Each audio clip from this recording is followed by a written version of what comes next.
What's going on, everybody? And welcome to Far Side of the Pod. I'm Jordan. We got Ridge. What's And we got Caleb. up, y'all? So today, we're going to start off today's episode by talking about Scream 7. So we all went and watched it on Thursday night at the Movie Palace, as y'all know. And it was a pretty good time. Ridge, I know you got some back and forth thoughts on it, as like you kind of said before. What's your piece on it, first of all? Hold on, I ain't near the microphone. Let me get a little bit closer. I gotta be honest, man. It wasn't my cup of tea. Listen, I can tell you the good. Okay, there's a few good things going for it, right? And just so y'all know right now, I'm gonna say we're possibly gonna say some spoilers in this, so I'm just putting that out there. So, to me, the fact that they treated Ghostface like a ghost occasionally, where we'd see his face pop up and then disappear, Yeah, that was cool. that was good. That was a good thing. They made me laugh at the idea of the tavern death. You know which one I'm talking about. Yeah, It was a funny death. the Terrifier ass death. Yep, one of them. Yeah. One of them. Yeah, one of them. To be fair. And to be honest, the best killing to me, or the best death, or however you want to look at it, was the one at the very beginning. Yeah, that was nuts. Honestly, that was gnarly. Oh man, I know which one you're talking. Yeah, the guy. Yep. Other Yeah, than that, That was definitely one of the best kills of the entire movie. I don't have any more goods for it. So Because they wasted Gail Weathers, I felt like. this is actually. Did you know this is actually the longest she's been in a Scream movie since Scream 3? It still just felt pointless. I'll give you that.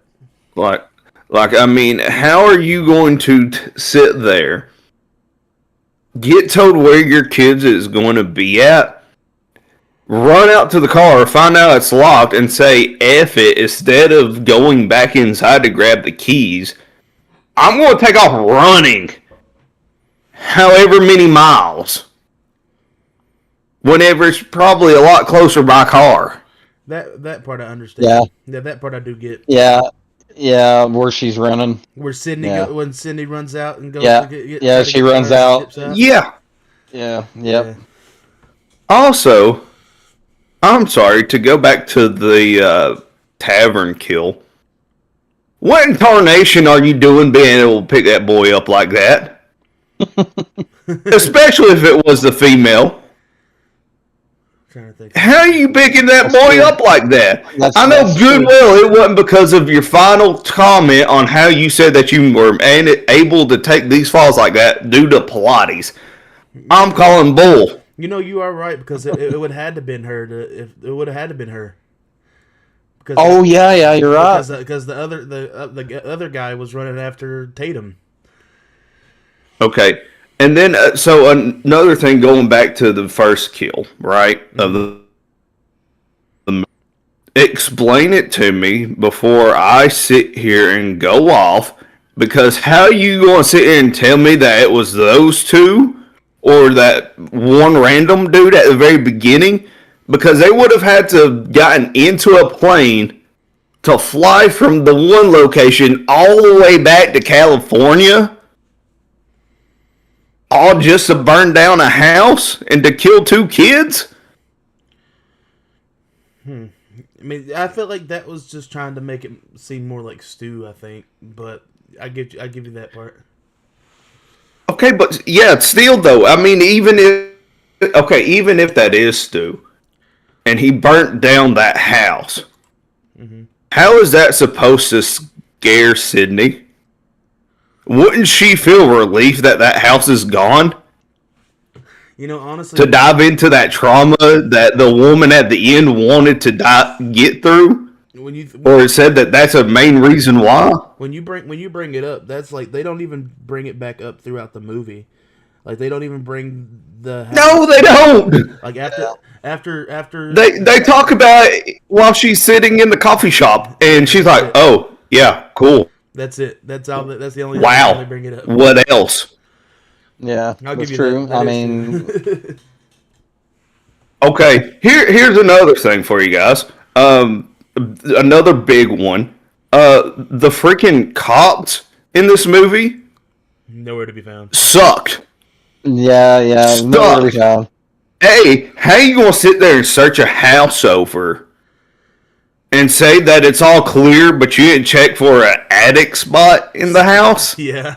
Yeah, I know. You didn't check for that one random slot to be in that house. If you really checking that house over, you would have checked the ceilings too to see if it's hollow and if there is a extraction point in that ceiling somewhere. You would have found that. Yeah. I'll give you that. You missed on your job. And then after that, you go out and say, if you need us, we'll be out in town. Pardon my French for a second. Kids, cover your ears. Bullshit! Yeah. You weren't out in town. You weren't nowhere near to be found to the house. You would think that they would be on that block. Even They show up afterwards. Even when Tatum's running into town, she's literally like when she's running from Ghostface, she's in the middle of downtown. She's literally screaming, "Hello, help! He's coming after me. He's trying to kill me." I mean, I get it. I get the town's supposed to be in shutdown, but that don't mean that the cops are supposed to be in shutdown too. Especially whenever you show a cop driving through town to make sure that everyone's off the street. They supposed to stay on their job, and they weren't. It looked dumb. Honestly, why'd you do that? Honestly, it don't make sense at all. Especially even with the curfew that instilled of 9 o'clock. I still don't. Regardless, I still don't think these cops are as dumb as the cops in the fifth one.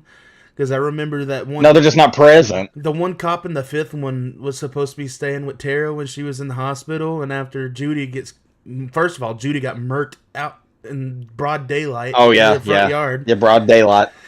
But the cop either way, because you. But like the part where you would have heard the gunshots in the house, would you not? Right, exactly. I'll give you that too. Would the neighbors not have heard this stuff and been in panic mode themselves?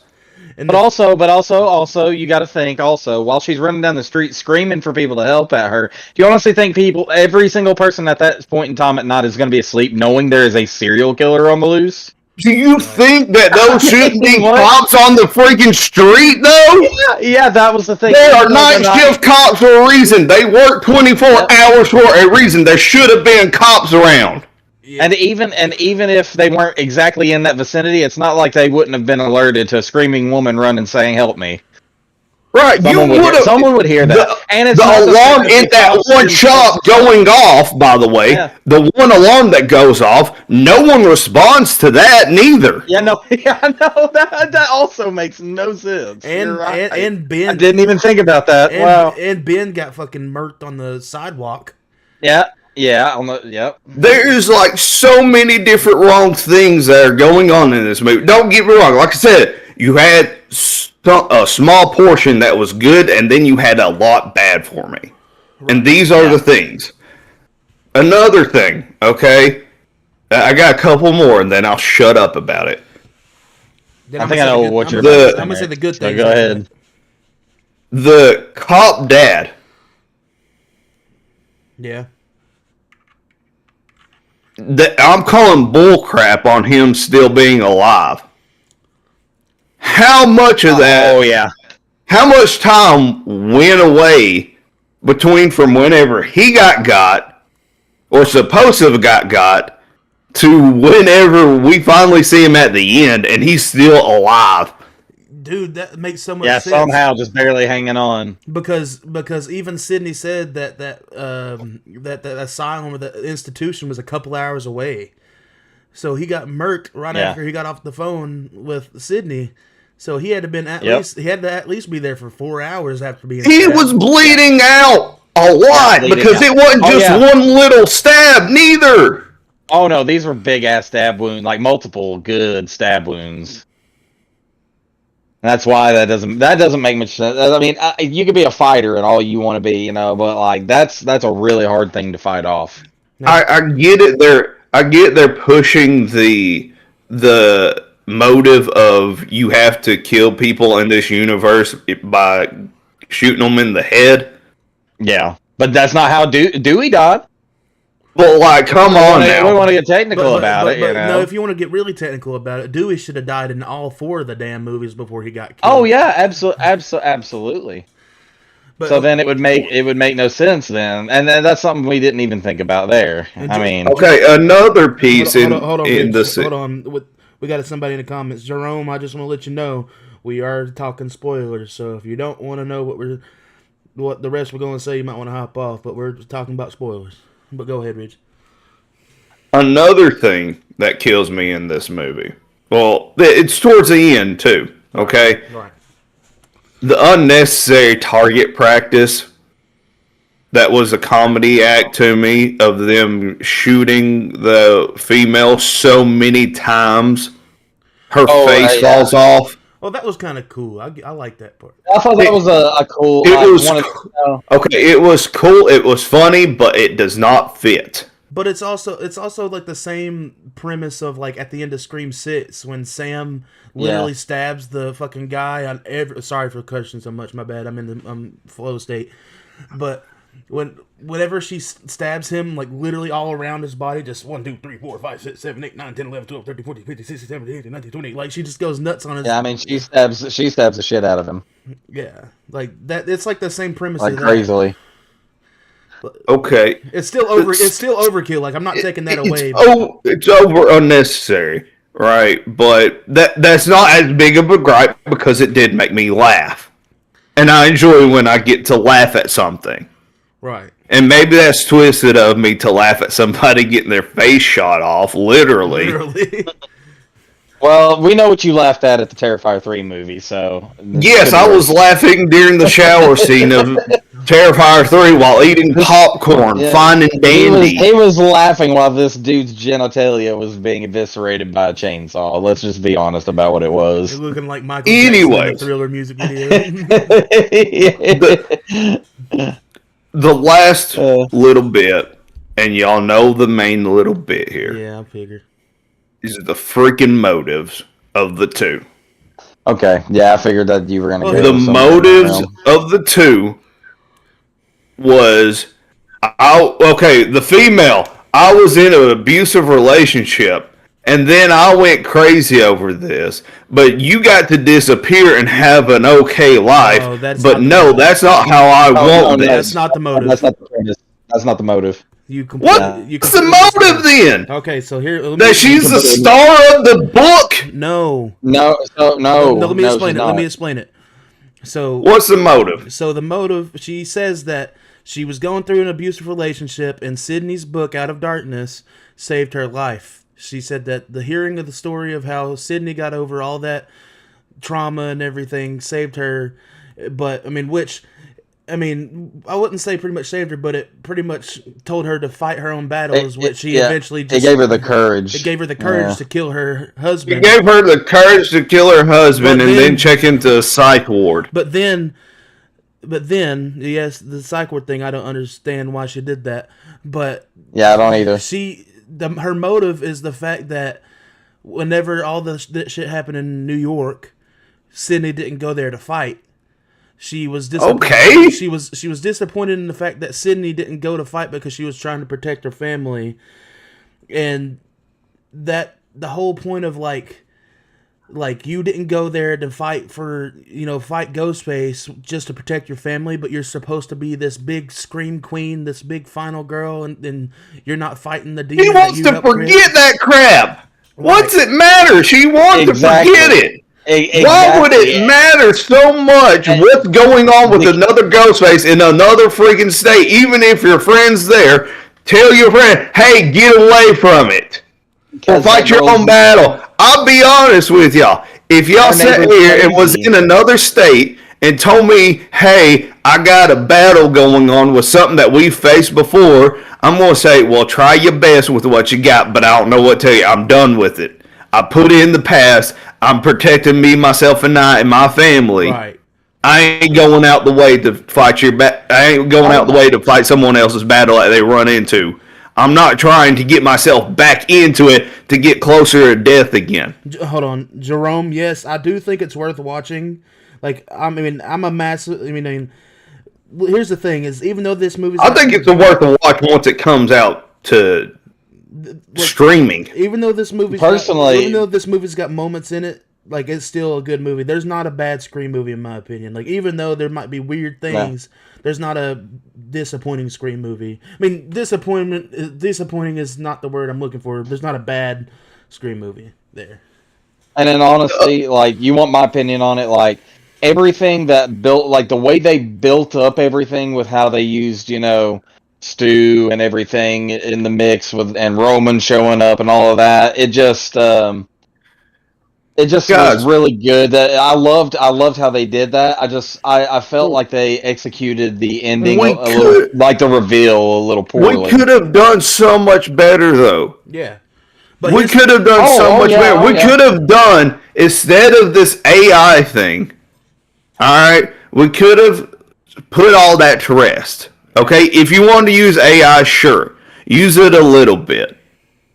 But using Stu with a phone, by the way, that's all he had to do. He didn't really even have to go into studio. He could have recorded everything from his house with his phone. Absolutely, he had. All right, so, but like you could have went down the cult route. But here's the thing. That it's a cult. Here's the thing. That's what I thought it was going towards at one point in the movie. There's a point in the movie that people aren't addressing though, because we got overshadowed by the whole AI thing, right?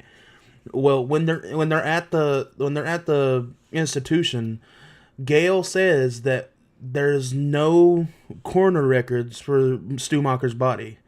So though they still had the whole AI thing, and they used him for AI. I still think there's a possibility of Stu still being somewhat alive because there's no coroner record, and even the woman who was the coroner at the time passed away the 10 years prior.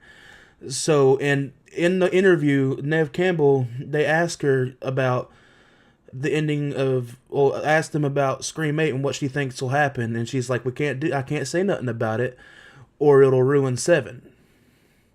So there's a part of me that feels like Stu's going to hear about them using him for AI, and he's kind of going to be like, you know what? Nah. Like in that. I don't know. So let's get to the good of this movie. All right. Hold on, real quick. I'm sorry. No, you're good. I'll eventually shut up. I think that the writing could have been better. Something could have been better to this, whether it was having somebody different write it or something. But it just didn't hit right for me. And I hope, because it obviously made money too. Right. It made money. Okay, that's the plus side. It made money, so we know that there's going to be an 8th. And more likely there's going to be a 9th. And who knows, this might go as far as Fast and Furious is going. Okay? But you got to get something better for the 8th story to get me interested, or else I ain't wasting my time to go. All right, so the good parts about this movie, and Ridge, you talked about part of it, though story-wise it doesn't make the most sense. The opening was cool. I thought, like you said, the kills were cool. I thought like the whole premise of, I just thought the whole premise of the opening was cool, and I liked how at the very beginning you can hear where it's like a podcast saying, well, Stu Macher saw at a Windsor College party, and it's like, allegedly. And it's like, and that's a throwback to Matthew Lillard visiting the set of Scream 2, because him and Neve Campbell were dating at the time, and like in one of the scenes you can see him standing in the background, or you can like kind of see him in the background, so that was a cool nod. But going into the story, and it kind of plays into the motive, the whole, it's kind of like they made her like the anti-Laurie Strode. Like, how Laurie Strode in 18 was like, you got to be ready at all times. You we got this big old safe house, we got this big old safe room, I gotta train you with these guns, I gotta make sure you're ready if this ever happens, just in case he ever gets out type thing, right? But Sydney was like, nah, I'm not gonna bring up any of my trauma to my daughters. I'm not gonna talk about it with them. I'm not gonna explain it to them. And her main reason why she didn't, because she was like, I'm all over the internet. There's movies about me. You can just watch it and read. But it's like she never, and that's the point with her and Tatum throughout the movie, is like Sydney never told her, and Sydney never. And Sydney, there was a part where Tatum's like, I want to fight with you, and she was like, no. Like, and by the end of the movie, she says, I'm not going to be like that anymore. And that plays into the plot into the motive, because throughout the whole movie, she's pretty much learning that she should have had Tatum more prepared just in case something like this happened, but she didn't. And another good thing is the kills. I mean, great kills, like you said, the tavern kill, the kill at the beginning. Oh my god, dude! Even McKenna, that tavern kill, McKenna Grace's kill, like the first real kill, I guess, like after the opening scene, her being dangled up in the auditorium. That was a really that was a really good one too. That was pretty good, and I like how Ghostface was just like watching her swing back and forth and just like messing with her. Yeah, like he's trying to just jab at her a little bit by bit, and it's like, oh shit. Another thing, and though these characters, like, technically they really didn't need to be in this movie. It's always fun to see Mindy and Chad in the movie. I mean, y'all know Chad's my favorite character in the franchise. So it was just cool seeing them back in the movie, though they didn't really have a purpose in the movie, but it was still cool seeing them. Getting to see one of the Ghostface's death, like right pretty much at the beginning of the movie, was pretty funny too. Like how they were like fighting him in the yard, and he just stands up in the middle of the road and just yeah. Yep. That was like the one thing that Gail had on her card for that movie. It was just like smack, boom, boom, double, random. I mean, like that was the most realistic getting run over kind of like scene I've seen in a while too. Like they did a good job making it look like that dude got run over big time. And I thought, and one thing I really liked about this movie is like in 5 and 6, you couldn't throughout the whole franchise. If you pay attention to how Ghostface moves, and after you find out who Ghostface is, you can tell who is who under the mask. Like, just by their moves or the way they swing the knife. Like, how Billy was more of a stabber, but Stu was more of a slasher. Like, that type of stuff. And, like, in this movie, you can clearly tell who is, like, under the mask after you know who the killers are. It's like when Tatum's running through the town and Ghostface is coming after her. That's Ghostface. Is it like a running after you type of Ghostface? He's just like a Michael Myers. And that's the one thing I caught from him. He was just like Michael Myers in that crap, bro. He just was slow walking that mug. Like, that's one thing I noticed about him. And like, I liked where he fixed his mask like he was fixing his chin. Oh, when he got hit with the meat. And he got hit in the face with a and he just fucking fixed his chin mask, and I was like, what? Okay. And but another thing is, I think the ghost faces are actually scary in this movie. Like the way, like like going in with what you said, Rich, with how Ghostface could like you would see him in the background, or you would like see him behind something, stuff like that, like a ghost. You just see his face. Yeah. Like that, like they actually made Ghostface scary in this movie. Like, you know how in 6, like a ghost. Like in 6, they said that this is the scariest Ghostface we've ever had. But to me, it was like they was more saying it was the most brutal Ghostface. Like, more stab happy type stuff. Like that I get, but this was like the most like shock value, I guess you could say, Ghostface. And like going in with that first kill when he slowly puts that knife in the dude's head and you can watch the eye just twist. Like I was just like, like oh yeah, with the eye twists in and everything, and I was like, oh, that's gross. And I will say that was a rough one. Props to the Ghostface actor, like whenever they like swap the bodies with that animatronic and he like still slowly moves and everything, like props to that actor, because that was cold. But and I will say, I like Tatum. I like the actress who plays Tatum. I think if she is the future of this franchise, I think it's we at least got a good new final girl for the franchise. Of course, Sidney Prescott. She always Neve Campbell knows that character more than anybody. So, and I will say, at first I didn't know how I would like the character of the dad or the cop, but he's not that bad. He's not that bad of a character. I thought he was pleasantly all right. I mean, I didn't expect it. Especially with, he's a pretty decent character in them. Yeah, especially with Joel McHale. I mean, it's not like if it was Patrick Dempsey, it would have been a lot better, of course. Just because it would, Scream 3 would have tied it together and all that. That'd have been cool, yeah. But he wasn't bad, so it was like it's not the worst things. I will say I do like the fact that Anna Camp was the killer, just because I've called it. I've been saying that Anna Camp was going to be one of the killers. Yeah. I mean, I just think she plays a crazy woman very well. I mean, like I said, the kills were good, the ghost faces were good. I still think the story was, though there were plot holes, I still think the story made sense. Them using the AI, like I said, it's kind of it's like, oh yeah. I mean, it makes sense, but I'm not the biggest fan of the idea. But it still made sense, and that's the thing, is though there was plot holes and everything, it still all made sense in parts. The whole opening can be misconstrued, and but yeah. And another moment that was really cool with the ghost faces in the coffee shop, after she smacks the ghost face with the chair and she goes to turn around and run out of the store, and the other ghost face just shows up. That had the whole theater just oh. Oh no! When you could barely see the ghost face peeking through the plastic, looking at Sydney's husband. I like that. Oh man! I like that. Was a though it wasn't Ghostface. I still like the opening part when the girl's walking through the house and you could see just his mask in the dark, just looking at him. Yeah, just his mask. Yeah, right.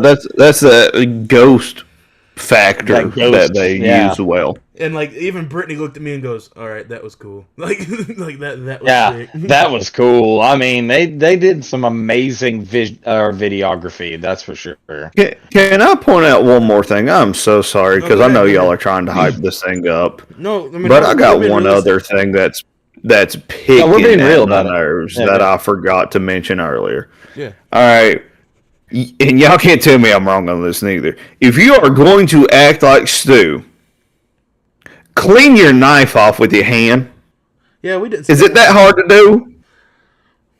Is it that hard to do? It's not, because that is a iconic ghost face thing to do, especially whenever you're trying to act like you're Stu. Right.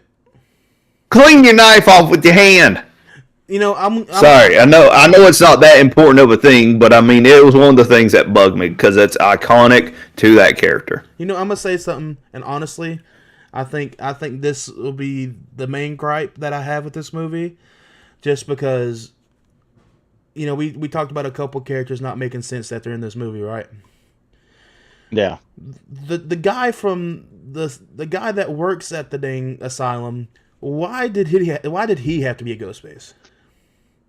Yeah, I know, right? This is my only gripe, because there's no reasoning. There's literally no reasoning for him to be Ghostface. No, there is a slight reasoning, Slater, and here's where it's wild, because me and you think back to whenever me and you was originally making up our own fan film version of this right franchise with 6. Yeah.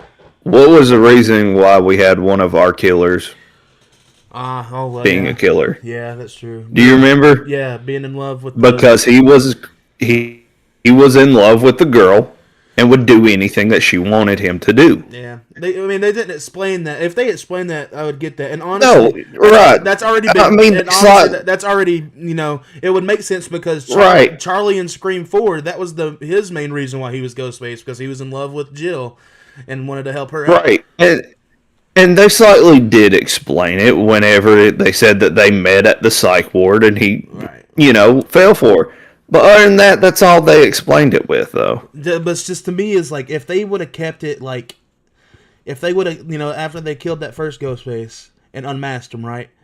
If they would have been like, if it was only Anna Camp after that, just her, I feel like it would have been better.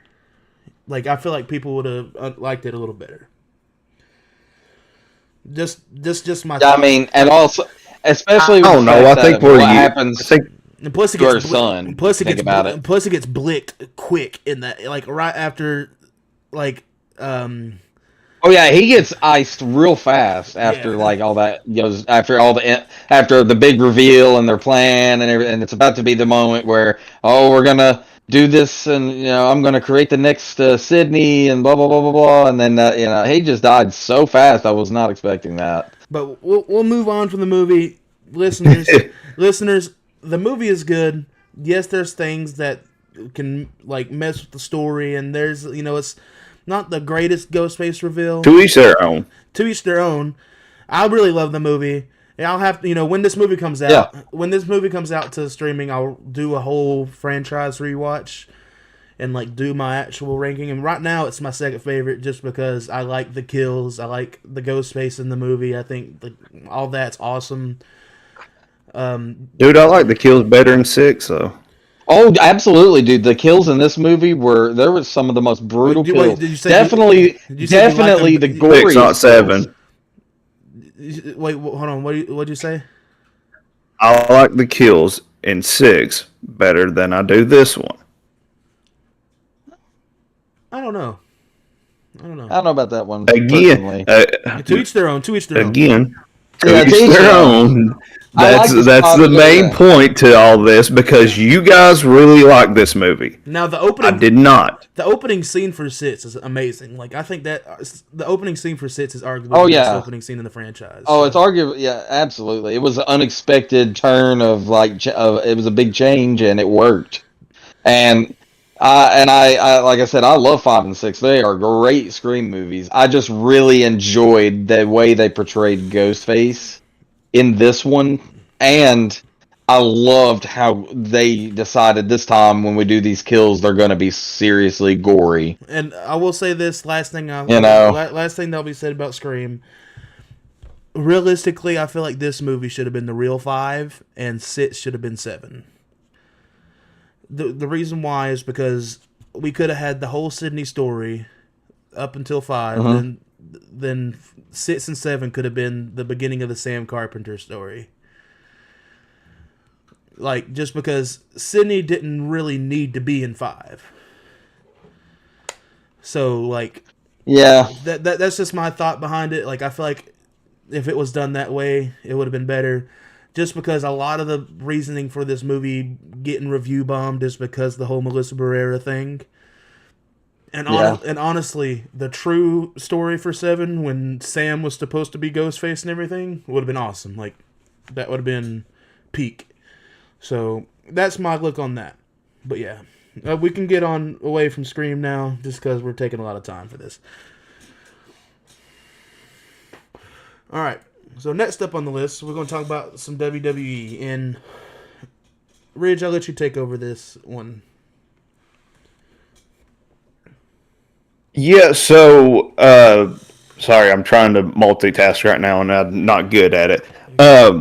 So, in the WWE, it seems like ever since, well, I don't even know if I would say it's due to Triple H, per se. This is probably more so a TKO issue.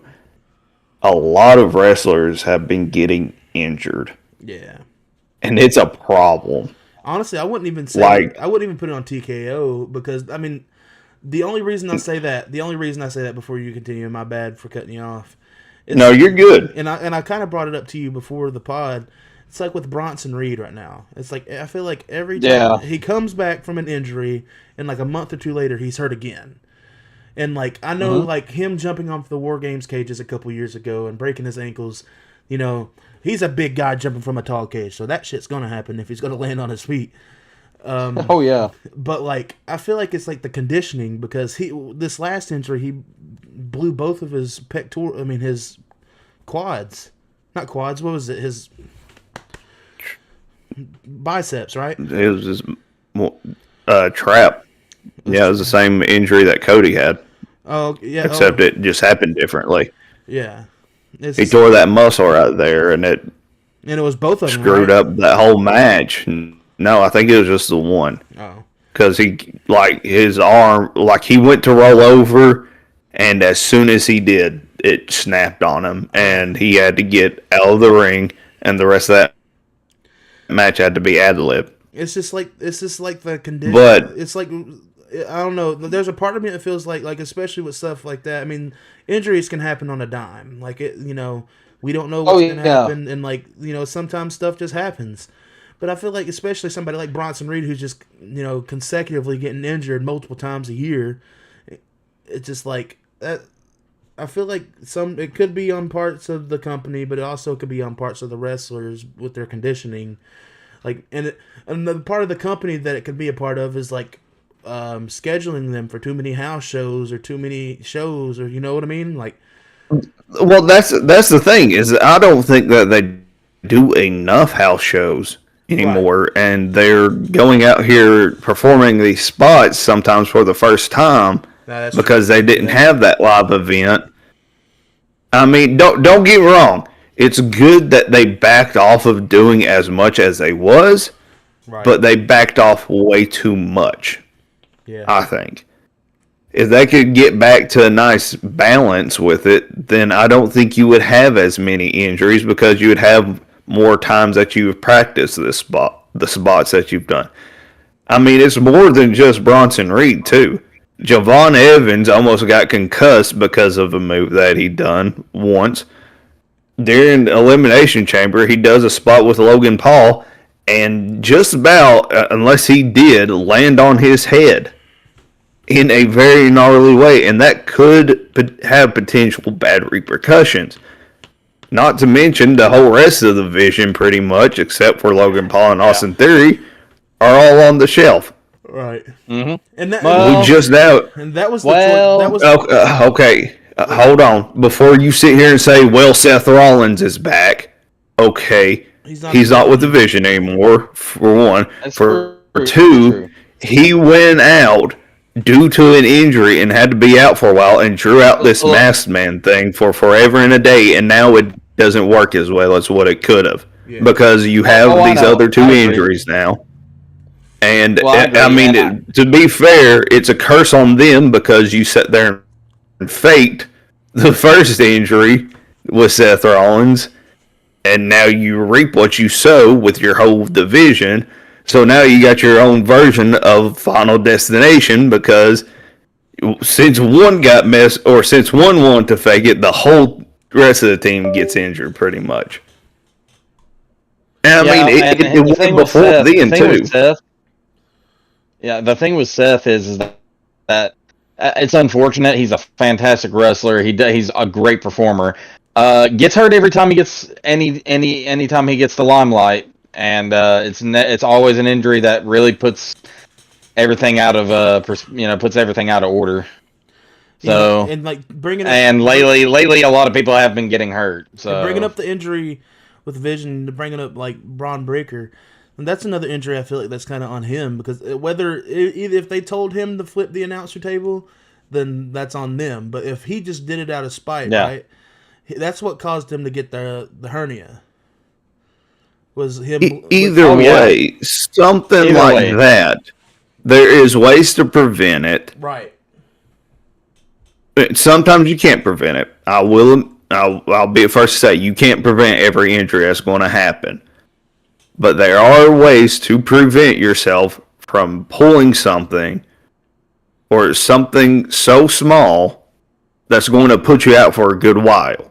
Yeah. Now, as far as I know, too, though, the hernia thing was a lot longer than just him flipping that table. It was something that he was avoiding for a while, Oh, okay. and just in that moment, it caught up to him. It just made it worse. Yeah, I get that. Yep, but I mean, even before Seth Rollins' injury, there were plenty of other injuries going on that just kept on shelving people left and right. And it was messing with a lot of different stories. Like Bianca Belair. Mm-hmm. Her finger got messed up, and now she's out indefinitely. It's still messed up. Yeah. It's still And- messed up. That's the crazy part. That's why I feel bad for her right now. And so there's just so many different injuries I think could be prevented. How can we do better? One of them might be we need to go and do more live shows so that way they get more practice in. Yeah. Another way is to look at your conditioning. What's going on in conditioning? Why is it that we're having so many people get injured so quick? You know, I get it. Accidents happen. Things can mess up. But this many accidents does not feel coincident. Right. Neither, you know? Mm-hmm. So it bugs me that you're having this many people getting injured and potentially can be life-threatening injuries. It might not seem like it at a time, but it can be. Yeah. And they're real young. A lot of these people are real young. They're getting these injuries. Also, it could cause early retirements. I mean, if you look at what's gone on with like Kevin Owens, I mean, freak accident, but for all we know, he's retired now. But he just can't say nothing yet because he's not sure. Well, look at Big E. I mean, Big E got dropped on his head a few years ago, and he just had to announce his retirement because he tried to come Right, back, but he got dropped on. So we don't. Head. So Yeah, and I mean potentially, and that's like the gut wrenching thing with the Javon Evans thing. Yeah, I mean the guy who dropped Because Javon Evans looks like he got dropped on his head. and that's the one. So I mean, it just. You're right because when Big E got dropped on his head, it was by Ridge Holland, and Ridge Holland has pretty much got blacklisted from wrestling after that. Like, I don't know where he's at. I think he got released, but he got released. He ain't been picked up since, and he's blasted WWE for it. But I mean that what in the way he should have went about it. Don't get me wrong. He shouldn't have went the way that he's gone. right. But again, there are potential things that you can do to prevent these things from happening. And here's the thing: is like, And it doesn't feel like you're doing anything right now. right. You're right. All right. So, anybody got anything else to say on this topic? Mm-mm. All right. Other than, are we going to talk about the pay-per-view? Nah. I mean, Because, like, the pay-per-view itself was pretty good. I just feel like we should talk about the box. the what? No, I'm not worried about talking about the box. Oh no, yeah, no. It wasn't- It's not worth about talking. No. Listen, No, I mean, don't get me if you wrong. want- Here's the thing. If you want to talk about, here's what Good guy. Here's what we'll but- say. Here's what I'll say. I don't have any faith that they're going to do anything good with him. No. Look at all the other Yeah. comedy acts that we got right now. Yeah. Oh, I know. Nothing's That's going what on I'm of great factors with him. So there's nothing to talk about. He didn't get a pop in he didn't get a pop in his hometown. That No, should tell you something. he got booed because it's because look the way, in my opinion, they shouldn't have built it up the way they did. And if they were going to bring him out, personally, I think Royal Rumble would have been a better way to bring him out. Yep. No, They because he wasted would have been spots on in the men's back Rumble. shelf too. I mean, they did. Look Yeah, at but Roy it would've- Skis. At least he wouldn't have got. At least he wouldn't have got friggin' booed for being in a box that everyone's like, "Oh my god, who could be Chris?" It could be It's just Jericho, it it's could be- just you know. to do something for WrestleMania, to sell Yeah. tickets for WrestleMania. They're in panic And it ain't mode working. because they're not selling them like they was last year. And I will say this: if they and they're not going to. if they end up doing something like Demon Balor versus him for Mania, I'll be so mad, bro. Oh my god, yeah, no, dude. No one will respect them ever again if they do that bullshit. You might get some of these brainless morons out here to go, oh, that's amazing. But like it's not gonna be as many people as they're expecting. And I honestly don't think WrestleMania is gonna be that packed. I think they may have to give tickets out for free just to fill up some of them seats. It's too expensive. I can tell you right now, they won't do that. All right, let's move on. The only ones that are getting free tickets is the ones that have sponsors by like SeatGeek or something that's getting to go for that, like big time wrestling YouTubers. Yeah. Other than that, they're not giving out tickets to this thing. All right, let's move on because we got a topic that's pretty long here at the end of it. So, all right. So the next thing is, and this is going to be disappointing, Caleb. But you're not going to like this. It is. I don't think any of us like it. No. So it seems that Dollywood's coal engine powered train will no longer be powered by coal. Yeah. It's getting an oil burning engine, and I was just like, you know what? I'm so glad I don't buy season passes to this garbage theme park anymore because that's all it's become now. Whoa! I mean, ever since it's not I was a kid, like I love going to Dollywood. I wouldn't say garbage. It's just this is a garbage it's movie. It is not.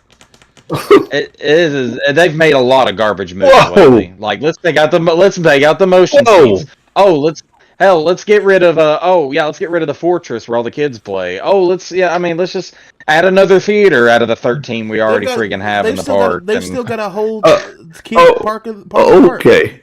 Oh, let's take the music shop and completely get rid of it, even though our park is based around Dolly Parton's music. Yeah, it makes sense. They've got a whole Dolly. That's what I've got issues with. You know what I mean? Hold on. First off, let's breathe for a second here. Whoa. Because we're cussing like sailors over Dollywood. Okay? We're trying to be a little bit more family friendly.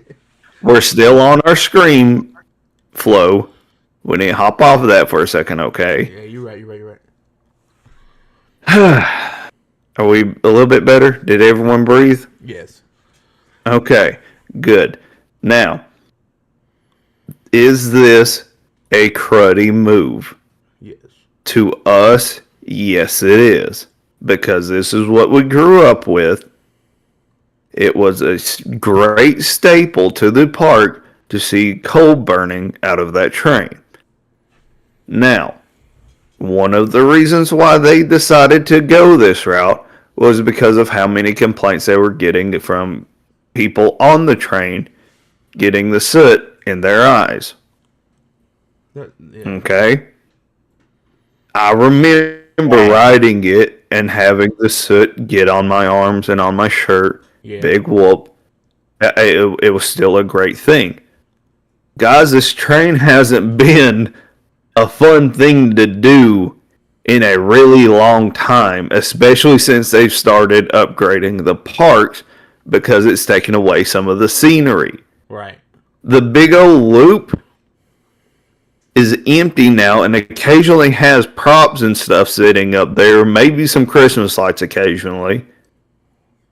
But other than that, I mean, even before then, because they used to have a show sitting up there, but they ran into an issue with trying to stop and start the train.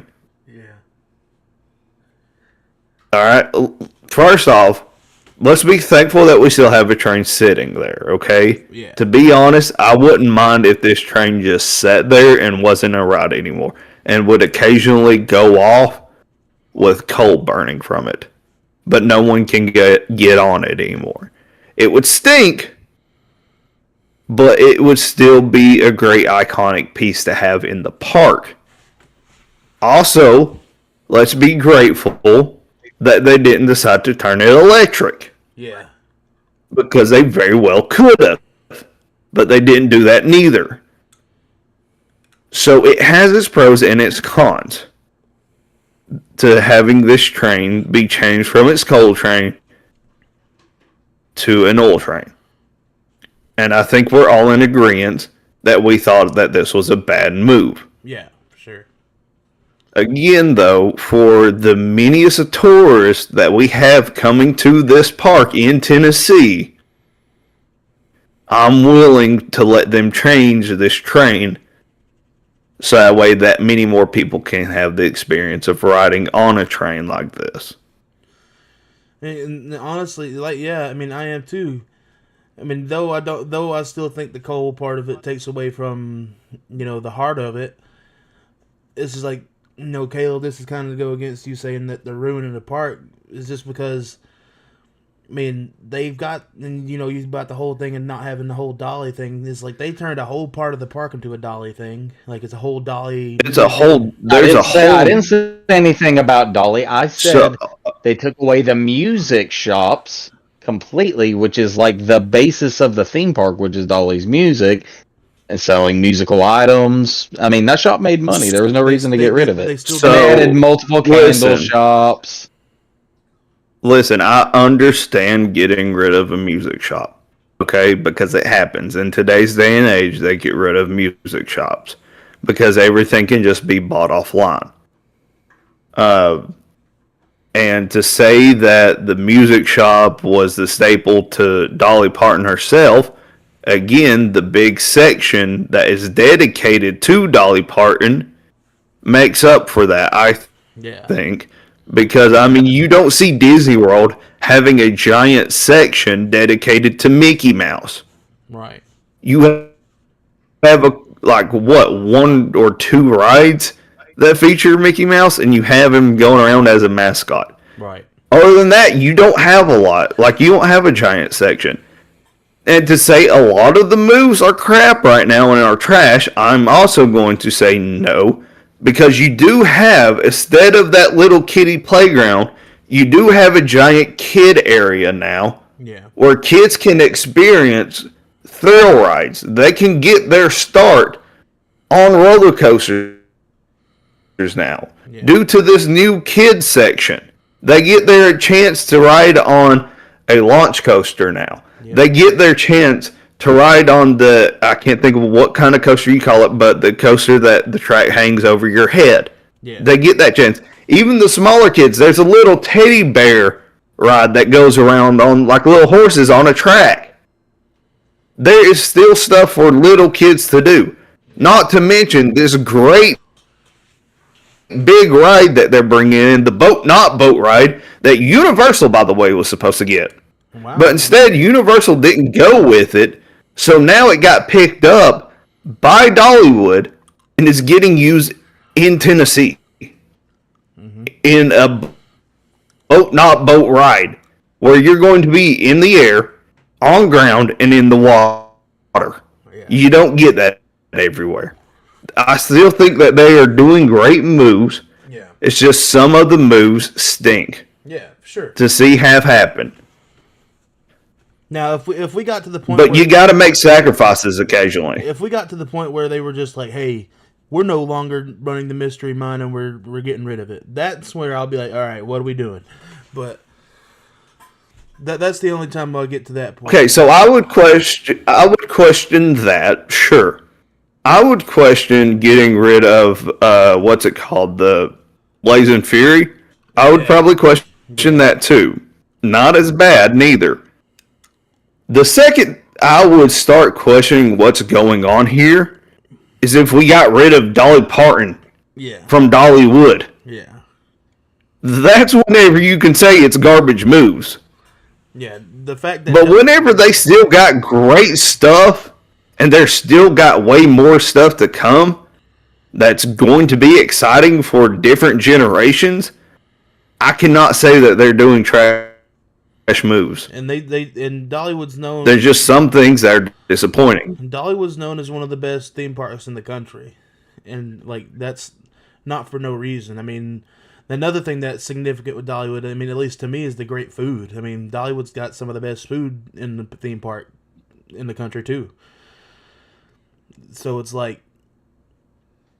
And the festivals that they hold, and the Christmas lights and the music that they still play. They got the a cappella band, and they got the old school blues bands and the gospel singing groups and everything. And I'll say, I will say too, slightly, to each their own. Fair enough to say, to each their own. You can think that's a garbage move. Right. I don't want to downplay your thoughts on this, Caleb, but I just feel like saying that everything that they're doing now is garbage is very much so false. Yeah. Okay, and now it's gotten silent and awkward. I was just gonna say Dollywood still has the heart and soul of what Dollywood is.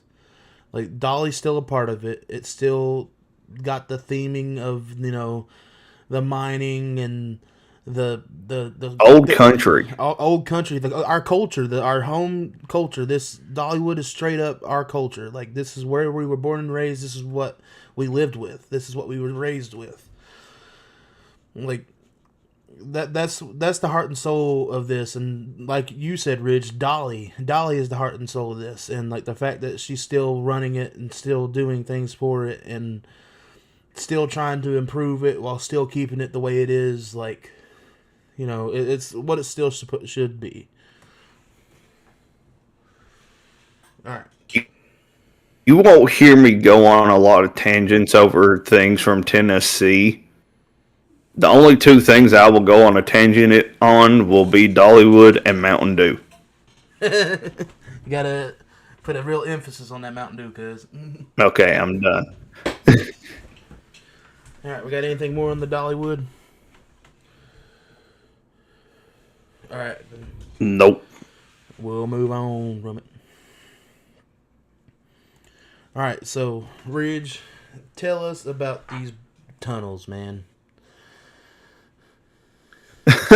All right, so sticking with theme park news, we got a little bit more to go over, and it is that Universal has apparently, they're still working out the contract details and everything, but it's looking like the Elon Musk Boring Company, the one that digs tunnels in like Vegas and somewhere else, I think they're digging one.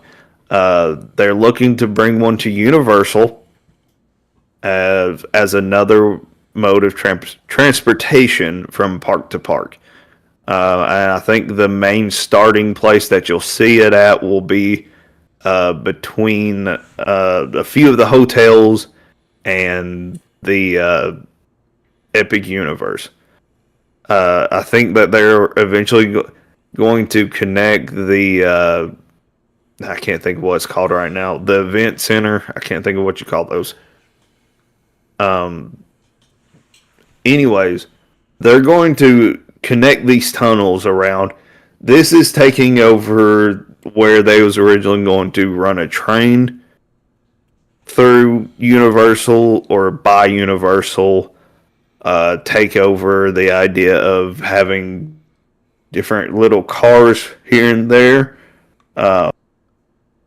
So yeah, we're going to have Teslas running underground. To me, is this a smart move? No, because I have a lot of questions still. But I'm not the guy that's going to get the answers anytime soon, because I could care less about having Teslas running around. I just have questions as far as, there are a lot of sinkholes in Florida. Yeah. You're digging in a swamp.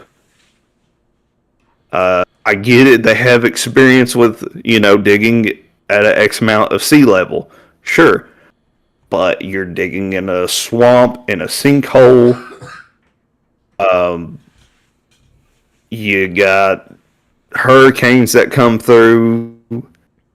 You got different things to factor into this giant project. It's going to be a lot of money that's going into this. Personally, I think there's too much money that's going to go into this whenever you could have just built a new transportation system like a Skyline or something. Yeah. I think that would have been the easier way to go, but I'm not Universal. I'm not Elon Musk. It's not my money, so, I'm not too terribly worried about it. And I'm personally not going to take the Teslas. So, Yeah, no, I think this is the dumb idea, so. I mean, it's definitely going to be a wait and see thing. But yeah, Cryptic said he's never been to Universal, but it's on his bucket list. And he said too many sinkholes from a person who's from Florida.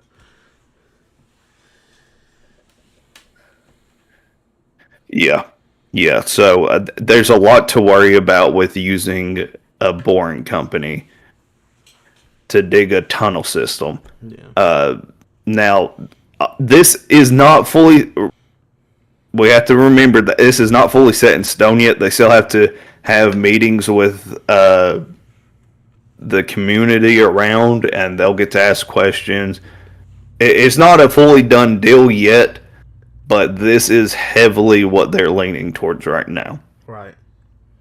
And the other companies that they was looking at were companies that were using tiny self-driving cars, which were going to be above ground, mind you, and using like the bus lanes and different roads beside it, not on the main road.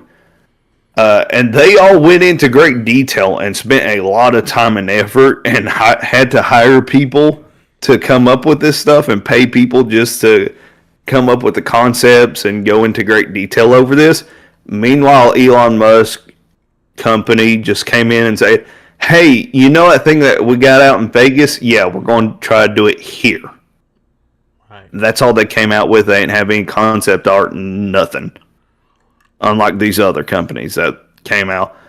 And to be honest, too, there was a idea of these small self-driving cars that would have wraps on them, and it looked hilarious. If you ever get a chance to look it up, just look up the self-driving cars that were supposed to come to Universal. I don't know what it's under exactly, but they was going to have one of them fully wrapped as a Minion. And it's a little smart car, kind of, almost. Like, it could hold, like, 4 people at a time or something. I would like to beg to differ, because I guarantee you I wouldn't have funny. been able to sit in the back seat of that thing. Well, I'd have to lay. listen, I'd have to lay in the back bench and put my legs probably- in the middle. It probably wouldn't have been super tiny cars. And also, this isn't taking over like the general transportation. You'd still have buses. And they've also talked about with the Boring Company that they would use buses possibly, or exploring the idea of buses. Just the whole idea. I don't of know, underground tunnel but scares the you snot out of me. know, Like, just the whole thought of like having to transport Yeah. under tunnel just scares the snot out of me. Like you said, sinkholes, bro. Like, imagine trying to. It's like the underground water tunnel in Florida, right? Like when you got to go under the ocean, like that. That's ridiculous, bro. Why would I want to do that? Like, that's a whole phobia. Like, and it's not even a phobia. That's just Well, I mean, fear, bro. there's okay, so there's tunnels. Like the best one I can think of because I've been through it is the tunnel out in Virginia. There's a tunnel that goes underneath the ocean out in Virginia. It's cool to do, in my personal opinion, just to sit there and think, if something bad was to happen to this thing, and for some reason they didn't engineer it right, or just didn't keep up with it enough, I'd be dead. this thing could start to crack and burst at the seam, and everything just collapse in. For some reason, I enjoyed that thought because it's like, what would you do in that case scenario? Nothing Would could you just just you. automatically die, or would you have a chance of survival? Don't know why that's what crossed my mind, but it did. Okay, so It just makes me think of Justice League when they're in the tunnels and Aquaman pops out of the side of that burst and stops the water. Either way, I don't like the idea of it. I've never been a fan of Teslas to begin with. I'm not the biggest fan of digging a tunnel right beside your theme park just because, a guy with a lot of money said so. But again, I'm not the one in charge here, so I don't get to make those choices. Yeah, Ridge really hates Teslas. There's been times where we'd just be out and about driving. He'd see a Tesla drive by and he'd be like, "Mother of God!" Just seeing one ticked him off. Listen, just going by a dealership anytime I've been in Knoxville or Chattanooga, I'm just like, I don't like y'all being right there. You're an eyesore, especially the trucks. Yeah. Why do people get enjoyment from driving something that a child has drawn. Because you can't tell me that Elon Musk's kid didn't draw that. I just think Or a Cybertruck looks somebody like, had a I was just saying, I think computer mouse. I just think a Cybertruck looks like a pixelated shoe from an old video game. Like that's literally what a. I mean, but you're right. You're right. A computer mouse makes a lot more sense. A computer mouse, or like the vehicles that we used to draw whenever we was little kids. That's what it looks like. Yeah. Anyways, I'm not going to stay on this topic long because I just don't like them. I don't like the idea of it.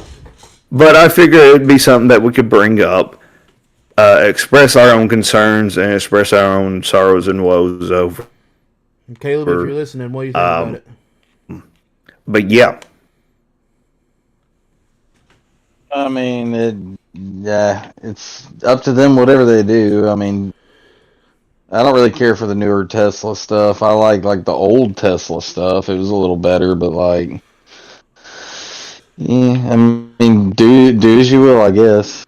Like, what happened to the Tesla cars that had the suicide doors? Like for real. But to each. No, I mean, like when you're talking about the tunnel, when y'all are talking about the tunnel and stuff, I get how that would freak y'all out. But if you've ever been to Daytona and you've took the tour, you've gone underneath their transport tunnels where they go underneath everything, and It's actually a lot like, yeah, sure, it seems nerve-wracking at first, but when you get in there, it's just like it's kind of cool, Cryptic. It was all right, I was like, it wasn't bad. Cryptic said a Cybertruck is a Pontiac Aztec with PS1 graphics. He's not wrong. Have you seen them chromed out ones they've done where it looks like a friggin' mirror pulled over for that? All that is them buffering it. And there's just people buffering it to make it shiny. The crap out of it, and like people literally couldn't even see them. No, that was stupid. Like, why would you do that? Like, you're gonna pull over for that. 100%. All right, we got anything else on this topic? The last thing I could say is I swear I've seen these tunnels before in a movie, and I can't remember what movie it was. I can't remember if they was just trying to stop it to talk to someone inside the tunnel in, I think, the Thunderbolts, maybe it was in there. I can't remember where it was at, but somebody was up underneath one of these cars while it was going down an elevator shaft, and they had to shut it off in an X amount of time to keep them from getting squashed and to let somebody else do something else. I can't remember what movie it was, but I know it was in a movie where I'd seen this. You're right. It's not that, but the tunnel that they have to, when they put their backs together and walk up the tunnel, walk up the big old tube to get out, it literally looks like that. No. That's not what I'm thinking of. I know what you're talking about, but that's not what I'm thinking of. I'm thinking of some movie I seen where somebody was underneath one of them or something, and they had to stop the car because something was going to happen in that tunnel system or something. So they had to shut it off. And the only way they could was by getting underneath the car, and they had just stopped in the nick of time, too. Right. I cannot remember what it is to save my life. I don't even know that, and I'm pretty good with remembering movies, so you got me on that one. The movie I think it was a movie. It was either a movie or TV show. I cannot remember to save my life what it's from. I'm sure if we Google searched it, we could find it. We just ain't got the time right now. Yeah. All right, so on to the next topic, and we're going to get back to the movies, and then we're going to talk about a little bit of Star Wars here. So, Ridge, I'll let you ask the question, man. Yeah, so one of the things I wanted to bring up tonight was the question of why do we want the Ben Solo movie? Okay, so because it's been a back and forth thing on whether or not we'll actually get the movie later on down the road and get it greenlit. Right. But to me and you, Slater, I think it's obvious as to why we want the movie, but not to everybody. Right. So for you, why do you want to see it? Okay, so first of all, I'm going to just state the obvious. And like I said, Kylo Ren is just such a great character, in my opinion. I think I think Ben's redemption story was awesome. Though it was small, I still think it was good. The fact that I want another one, and I think they should continue a story, is because I just think how he went out was just so BS. Like, that's the one thing about The Rise of Skywalker that makes my brain, like, kind of be like, why? It's just because we get this whole big redemption story, and, like, the picture I have on the screen right now, like, that scene was one of my favorite scenes in any of the Star Wars movies. Like, him and Rey, like, being able to use their dyad connection to, like, literally transport stuff through the Force, like, that's fire. Like, that was awesome. But the fact that he does this whole redemption story and he just disappears, like, he becomes one with the Force, and it's like, I feel like there's so much. Like, even if we're not having him and Rey be a thing, like, that's fine. I don't care. I just wanted to see his resolve. Like, we watched him go from, like, we get the reason why he's dark, why he went to the dark side, of him being portrayed by Luke and not figuring it out, and like, it's like it'd be like the counter of Anakin, right? Because, like, Anakin, we watched him come to the light, then he went back to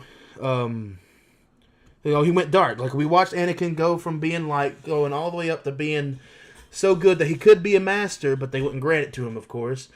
Then, his descent into madness and darkness. Though he got his redemption, he died at the end, but he still had a good fulfillment, right? And I don't know, Cryptic, I don't know why you're not seeing the picture, but it's the scene from Rise of Skywalker when he's holding the blue lightsaber and the Knights of Ren are standing around him. Go out and come back in. Yeah. If you haven't already. Now, my reason is I wanted to see him get his redemption story more full. Like, not just, he turned and he's helping Rey with Palpatine. I wanted to see, like, how he would come back, because the thought that always picks our brain is, like, how does somebody like Ben Solo get in good graces with everybody? Because it's like how Vader had to die because of the things he did, right? That's all people say, and it's like, that's what people would have to say about Ren. Is like, well, Ren did so many bad things that he had to die. But it's like, but did he? I mean, think about when we look at Darth Revan. I mean, Darth Revan went from good to bad and back to good. And it's like, and honestly, I think he went back to bad. So it's like, what's the point? But I wanted to see his story. That's the main thing for me. I wanted to see it happen. I didn't want to just be like, oh, we got his redemption and now he's gone. I think his character was so good, playing on his emotions of feeling the betrayal from his uncle, and, like, when Luke was going to kill him, and, like, that's the reason why he turned dark, and to the point where it's like, we get the scene where Han shows up and his, like, and it's like the playback from Force Awakens when he's like, you know what I have to do, and he's like, yeah, and he throws the lightsaber instead of, killing Han like he did in the first movie, like in Force Awakens. So it's like, we're getting the counterpart of his story, and I feel like it was just cut way too short, like, he get his redemption, he runs to where Rey is, and he helps her for a second, then he dies by pretty much transferring the rest of his power and life force into Rey. So it's like, and honestly, I'd be very interested to see how they would do it, like, with him being gone and becoming one with the Force, how would they find Ben Solo, right? Like, how would that hunt become, And Caleb, what about I was just gonna say my obvious. Oh, sorry, I know you're still going. I was just the last thing I was gonna say, but the main obvious is, yes, it's because, and Jerome, I know you said you're 50-50 as a character personally, but it's just, and it's like how some people say with Anakin. Anakin was very emotional character, and that's the main thing I heard about Ren as these movies were coming out. Oh, he's just a whiny little baby. He's just angry, and letting his emotions get the best of him. But Anakin did the same thing. Literally in Attack of the Clones, he literally killed an entire, like, tribe of sand people just because his mom died. And like that's including the kids and the women and the children. Like Anakin was an emotional person too, and that I feel like it showed Kylo's emotions because he was like his grandfather in that state. But he was getting to the point where he could be better. Like his whole, and this is another reason why I want this movie, is like, sorry, I'm getting on. I'll be done after this, I promise. But Kylo's whole thing throughout that whole trilogy is wanting to be better than his grandfather, wanting to succeed his grandfather, and that's what he could do, is turning good and making a difference in the differences between the First Order and the Republic or the Rebellion. Is like he could have helped them make a difference and make everything in their favor instead of the favor being towards the First Order. That's my last thing. Caleb, what you got? I mean, I think I agree with Jordan, honestly. Like, I feel like they really just kind of like gave us like a kind of shoddy ending there. And for all of the movies that he was in, it was just disappointing to see his death happen so abruptly and it mean almost nothing in a sense, And I don't know. I just feel like they underutilized what they could have with his character, and it'd be cool to see them actually try to maybe retcon what happened there, or at least do a little bit more into his character. Fair enough. All right, so for me personally, I think my main thing is I don't necessarily want to see what happens after yet with him. I want to go back and get an explanation of how we got him to Kylo Ren. True. Like, I want to see him become Kylo Ren. I want to see the process of it the same way we did with Anakin. Well, not to the exact extent of whatever Anakin did. I don't want it to be a copy and paste, don't get me wrong. But I want to have Ben Solo first, tell his story leading up to Kylo Ren. Yeah. And then tell us, why is he supposed to be worse than Darth Vader? Right. Why does he want to be better than what Darth Vader was? Dive into that for me. And like watching the formation of the Knights of Ren, like how he got the Knights of Ren and stuff like that. Oh yeah, that'd be a cool thing to see. Yeah, the Knights of Ren. I think that if we could have that as a movie, that's what I want to see. Right. Personally, because not a single sense, well, for me, since great Darth character. Right. There hasn't been a great big bad villain that feels, threatening like Darth Vader felt. It's kind of hard to feel Even that way. It's kind of hard to feel that way, especially after how Vader was portrayed in Obi-Wan, how he was just pulling people out of their houses and choking them to death. Oh right, my God, yeah. They gave us a little sneak peek of the kind of rated R stuff that went on with Vader in his actual time. Even if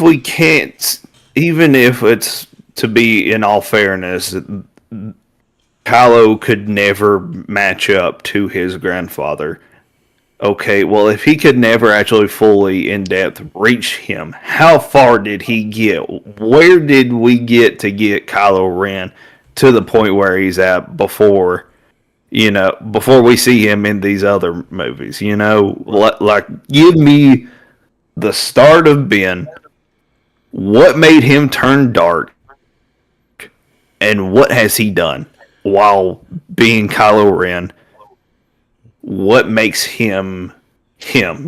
That's what I want to see. Because the explanation that we only really got is that he was being, Luke believed that he was being thwarted by Snoke and being, manipulated and everything, and that they could really go into detail on what Snoke was doing and what he was putting into his brain on doing. And honestly, that could have gone into the fact Like, even though we know that Snoke is technically, well, is a clone of Palpatine at this point, or a clone created by Palpatine, but the fact that like it got like it needs something to explain.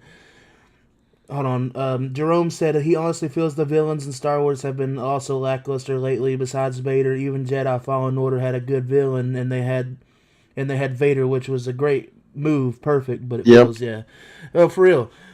But like, I would like for them to show what Snoke was doing to Ren, and honestly, it would have to be this way too. What Snoke was doing to Luke, because that's one gripe about this Star Wars trilogy. To me, is that this Luke is not the Luke I remember from the original trilogy. Luke from the... Well, even Mark Hamill said that he didn't treat this as the actual Luke from the movies. Because it's like, if this is the almighty Luke Skywalker, who is supposed to be the greatest Jedi of all time, not to me, but, you know, to the masses, he's supposed to be this end-all be-all.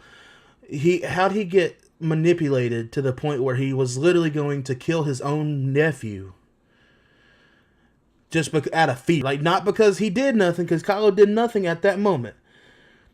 Like, he did nothing up to that point, but it's just the fact that Luke was just scared that he was going to do something, so he was going to kill him. Like, what did Snoke put into Luke's mind? You know, that's the part that I want to see. And maybe we need to just get a movie or something that shows us both Snoke and Kylo Ren. Like the creation of both. How did they both become, you know, these great big bads? What makes both of them? Because I'm going to tell you too, Snoke don't feel big and bad. Like, he gets got pretty freaking easily, and it's quite hilarious how he gets got. I was actually mad as shit. They killed him they did so quick. Jerome, I was so pissed about that. Jerome, I agree. I feel like in the third Jedi Survivor game series or whatever, Fallen Order series, I feel like that could be the last final fight is Darth versus Cal Kestis. And like, yeah, you kind of fight him at the end of Fallen Order, but like you said, all the way through 1v1. Like, I want to see an ending to that fight. Like, though, even if it's how they were gonna, you know, for some reason do Starkiller, and this kind of made me mad. I'm kind of glad they didn't do this. If they would have made a Star Wars Force Awakens, well, not Force Awakens, Force Unleashed 3, they were just gonna have Darth Vader officially kill off Starkiller. Like, that was their plan. So, like, that's the only reason why I'm kind of like back and forth on it, because I don't want to see Cal Kestis just get murked just because it's Vader. Which, I mean, it makes sense, but it's just like, I don't want to see that. I want to see like a real conclusion instead of just him getting killed by Vader, because everybody gets killed by Vader pretty much. So. Oh yeah. Well, it's just how it is. I wouldn't be surprised if that's the way they decided to go with it, but Yeah. All right. So, anything else on the Forbidden Solo or anything? All right, on to the next one. All right, I think we dove into that enough. All right, so honestly, one of the best things out of the Scream movie premiere, and this honestly really was one of the top things that happened from that night. We got to see the premiere of the movie trailer for Scary Movie 6. And I'm telling you, it's one of my favorite trailers I've seen in a long time. I mean, I grew up watching the Scary Movie movies, as we all did. And just the fact that they're bringing back, you know, the Ghostface from that franchise and bringing all these horror movies and horror icons that we've known over the last 10 years or so with Terrifier and Megan and Hard Eyes and all these ones that we've been seeing, and even Sinners, and the fact that we got the original cast back. We got the Wayans brothers back. We got Anna Faris back. We got Regina Hall back. I mean, dude, I know I said Wayans brothers, but man, it is so good to see Shawn Wayans in a movie again, man. Shawn Wayans is probably the most underrated Wayans brother in my opinion, and the fact that we get him back as Ray is just like it was just so awesome. And in the trailer, and I have to say it, and I sorry if this. Well, I'm not. You know what? This movie is made to be the comedy spectacle that Scary Movie is. It's offensive. It makes people think it's like, ooh, I don't know if that's funny or not, or ooh, I don't know if I should laugh at that. That's the whole point of this franchise. So I'm not going to hold back on this thing. In the part, well, first of all, the opening to the trailer, and when Ghostface stabs the girl, and the woman's like, "Oh my God, she stabbed her," and she was like, "I'm not her, I'm them." So he stabbed them, like that. That was a great way to start off the trailer.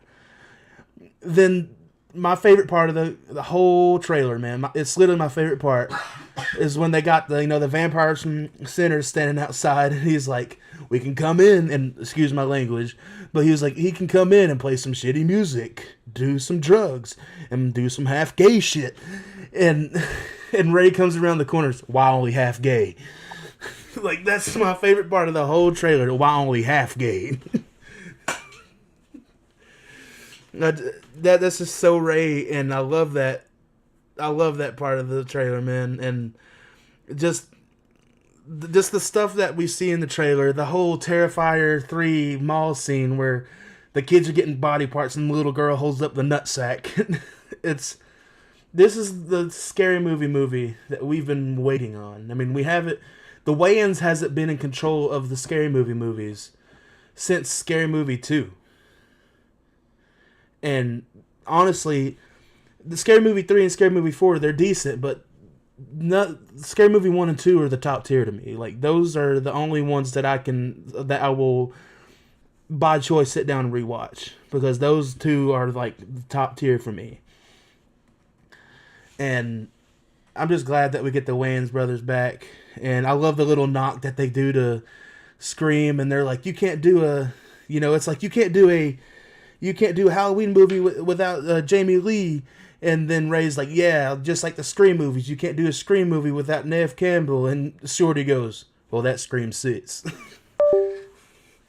Like, just the whole thing was perfect about it, in my opinion.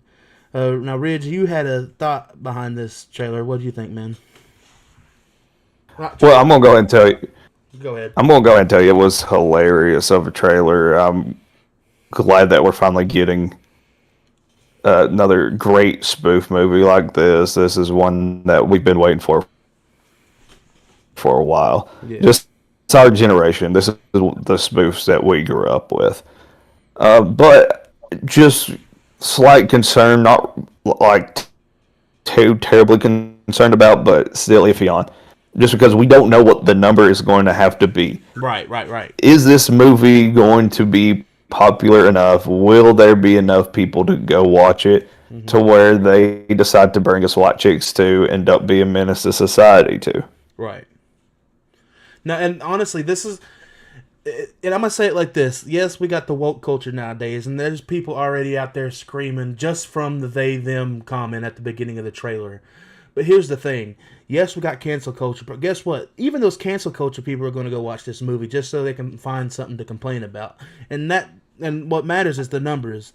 I think that this movie will perform, and we will eventually get Don't Be a Menace to Society 2 or White Chicks. Now, I feel like Don't Be a Menace is more probable than White Chicks 2 right now, because I know that Marlon Wayans is kind of back and forth on White Chicks 2. And he really wants to do it just because the people want it, but even he was like, I don't want to be going in and out of that makeup over and over. And honestly, I feel like with White Chicks 2, they can just get two younger guys to kind of go, that they kind of have to like guide through it to do it. But either way, I do think this movie will perform, just from my own thoughts, just because even the people who's going to hate on it are going to have to go pay to watch this movie to hate on it, to find out stuff to hate on. And honestly, I don't think the budget was huge. I'm going to look it up real quick. But you can say whatever you need to next, Ridge, while I look this up. Or Caleb. I mean, yeah, Caleb, what's your thoughts on it all? Oh, I mean, when the trailer, when I saw what the rating was in the red, I was like, oh, this has to be it, right? And it pops up on the screen. I'm going to be honest with you. You know me, there's some stuff where I'm like, yeah, you should be careful how you should, joke about some stuff, and I'm pretty laid back though most of the time. Let me tell you something: when you can offend everybody and still make me laugh in a trailer, then I mean that's saying something. This trailer was awesome. I was laughing through the whole freaking thing, about in tears over it, and it just looks like this is going to be really fun. And I've heard the rumor that they've already confirmed that they are going to go ahead and do White Chicks 2 and Don't Be a Menace. So, Well, I mean, Marlon, I think just based on the reaction of the trailer alone should justify them at least preparing a script for it just in case. Oh yeah. Now going to what you said, Because- Caleb, Marlon Wayans said it depends on how this movie performs as if they will greenlight those. Yes, they've already got plans and everything for them, but it's just if. Oh, I'm certain they've got it written out. Yeah. Well, I'll tell you, the movie will probably do really well. I'll be honest with you. I think it will, because just to me, this is the type of comedy movie we need. We don't get spoof movies anymore, and spoof movies. I mean, yes, they got really played out to a point. So yeah, it's understandable why we haven't had one in a long time. Because honestly, the last Scary Movie, the only part I remember from the last Scary Movie was Mac Miller and Snoop Dogg running through the woods with a giant blunt, and I thought that was I thought that was hilarious. But I've seen that. I think you showed me that. But we've had so many horror movies that have the opportunity to be spoofed in those years, and the fact that they're coming back with like I reverted before, with the original creators of it, with the Wayans brothers. The Wayans brothers are some of the funniest people in the world, and the fact that the Wayans brothers have this back in their grasp, I think they know how to make this franchise succeed, in my opinion. And like I said, they brought back they brought back the original cast, and I think, especially for people like us who grew up watching these movies and who have a nostalgic feel to these movies, that's what's going to make this movie succeed, in my opinion. Because I can't find a budget; it's not really disclosed. But it's only took them 170 something million to do all 5 movies, so I don't think that the budget would be huge. So, let's see. Cryptic said, "Dude's a scary movie. They've always done jokes like that." And Jerome said, "Half tempted to go see the premiere dressed the silly Ghostface, even if they'd even allow that nowadays. They do allow people to dress up at movie theaters." Jerome. Do they allow you to go in with a mask on, though? I seen a crap ton of people go watch Scream 7 with their entire get up on. And I went to watch Scream 5 in a Ghostface costume, so. I've seen Scream 5 and 6. I saw people wearing Ghostface stuff a lot. Cryptic said his favorite character will always be Shorty. No, that's typical, but dude's my great, hilarious character. Now, one spoof movie I liked is Vampire. I didn't like Vampire Suck, Cryptic. I think you're on that one. That's when spoof movies got Vampire Suck, yeah. But you're right on the Shorty thing. Shorty is my favorite character of the franchise. Though I love Ray, Shorty is always my favorite. I mean, Marlon Wayans is one of my favorite comedians of all time in the first place. So, which one was the one the spoof movie about that started off with the Charlie and the Chocolate Factory spoof? Oh, Epic movie, I'm pretty sure. Epic. That's it. Yeah, that was it. Epic movie. That movie it starts off stupid and then it just gets worse. You expect it to get any dumber than it could, and it just does continuously. The newest spoof movie that the newest spoof movie that I actually enjoyed was Meet the Spartans. I hadn't seen that. Meet the Spartans. Has anyone seen the new Naked Gun? No, I have. I need to watch it. My parents did, and they said it was really friggin' good. They said they laughed through all of it.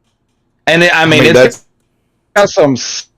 That's I don't know if new you've seen the spoof trailers movie. for it, dude, but boy almighty. With Liam Neeson. Right? I'll probably watch that sometime soon. I just keep forgetting to watch it.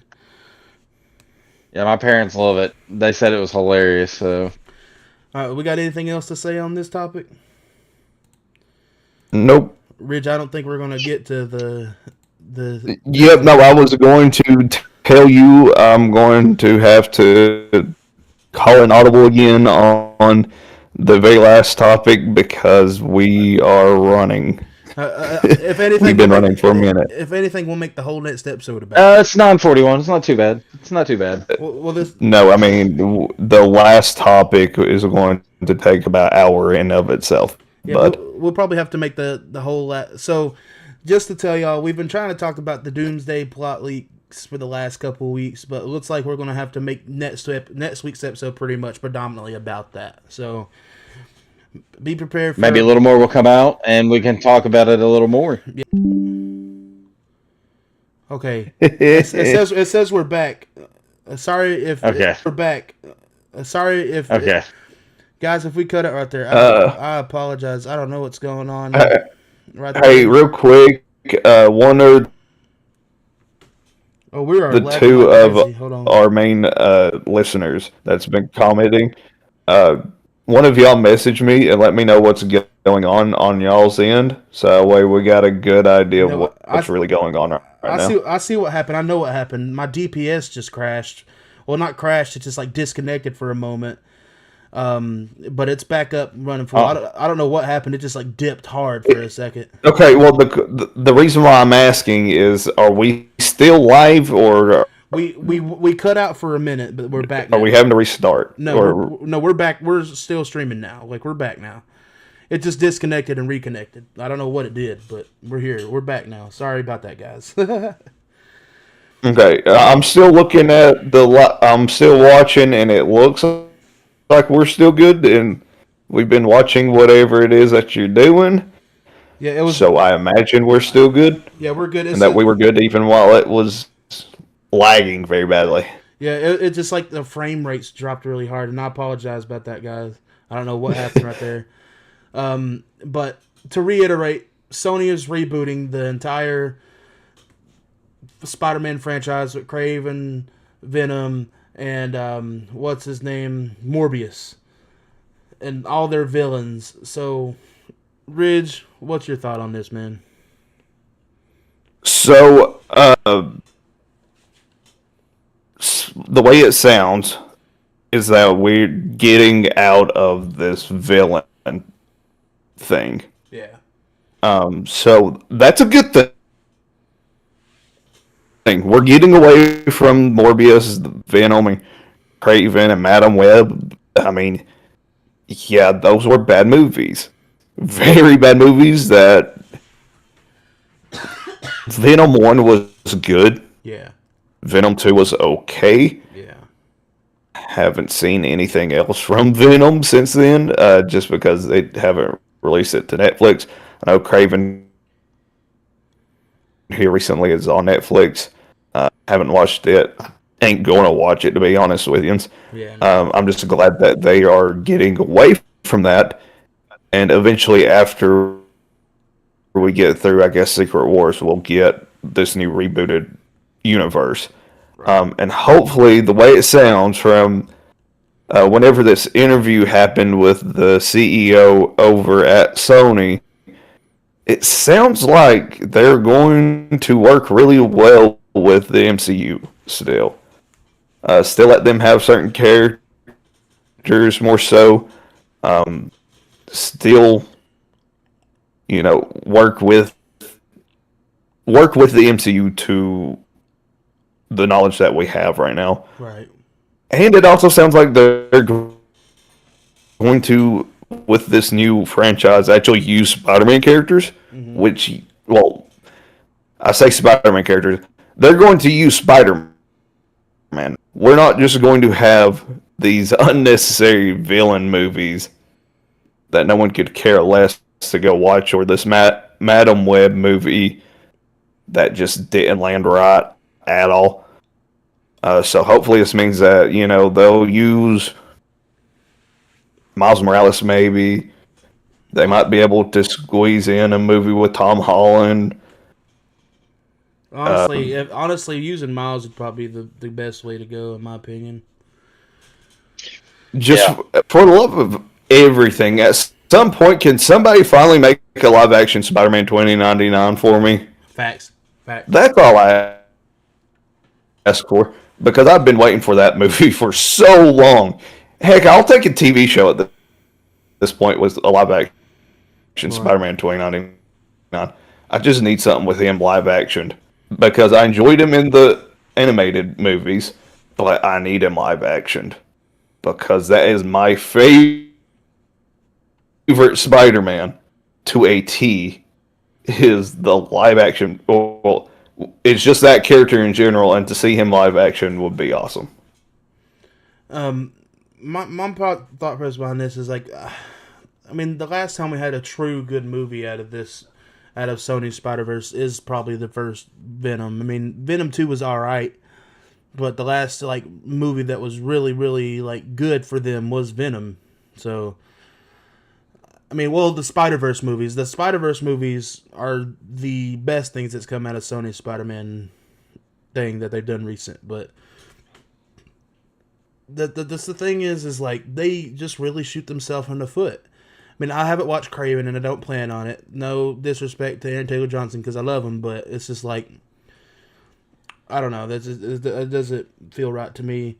But it's like with Morbius. Morbius could have been a good movie if they just told more story and didn't just make it so fast. And every one of these movies would have been better if they would have included Spider-Man. Yep, facts, exactly. If you would have included Spider-Man in these movies, it would have done better. Yep. And they knew Morbius was going to be a bad movie. Heck, they had to put Vulture in at the end of the movie to try to tease something that we were never going to get in the first place. I mean, to me personally, the best last movie that Sony done in the Spider-Man universe was the Amazing Spider-Man movies. Why is that? Because they actually used Spider-Man. Yeah.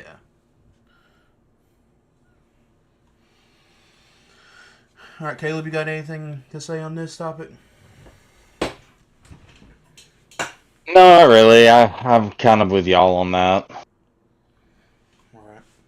Well, Ridge, you got anything else to say? Not on Spider-Man, no. All right, well. Or Sony. Well, guys, like we said, we had a whole other topic planned, and this was our second week in a row that we had it planned, but we didn't expect to go this long with the other topics. But next week, prepare, because next week, pretty much the whole episode will be about Avengers Doomsday and the apparent plot leaks of what we may be in store for Avengers Doomsday. Anybody else got anything else to say? To be fair, other than it's getting. Oh, okay. No, what were you saying? No, you're good. It sounds like we have technical issues. Yeah. Apparently, I'm cutting in and out really bad, and I imagine it's just our systems can't run before X amount of time before it decides it's wanting to start to poop out as well. But that's what happens whenever we run everything on cheaper stuff. I mean, It's not that. Honestly, it's my Wi-Fi. My Wi-Fi's been having a really hard time lately, and yeah. Well, either way, we're not a high-end production team. We don't have a lot of high-end stuff that we're running this off of neither.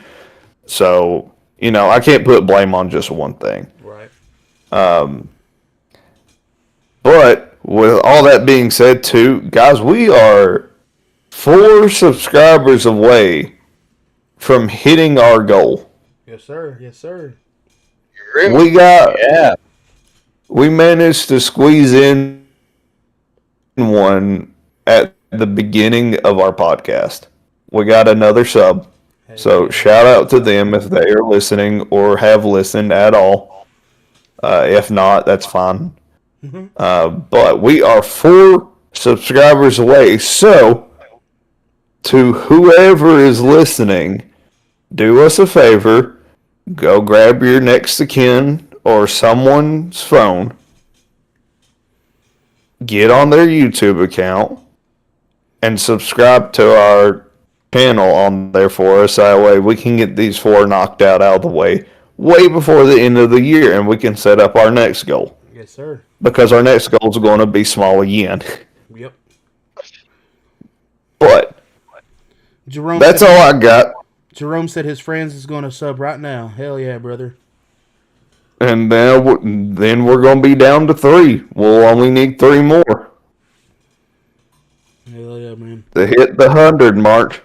But like Rich was saying, grab your next to kin's phone, grab your friend's phone, grab your next door neighbor's phone while they're not looking, and subscribe for us. Maybe they'll end up watching us and like, who are these guys? And just end up loving us for some reason. So It don't cost a thing. You don't have to hit the notification bell. It's just got to be sitting there saying that they sub to us. yep. All right, guys. Well, if nobody's got anything else to say for the episode, like I said, just a quick reminder: next week will all be about Doomsday. So be prepared for that. And if ain't nobody got anything else to say, we'll see you guys next week. Peace out. Have a beautiful time.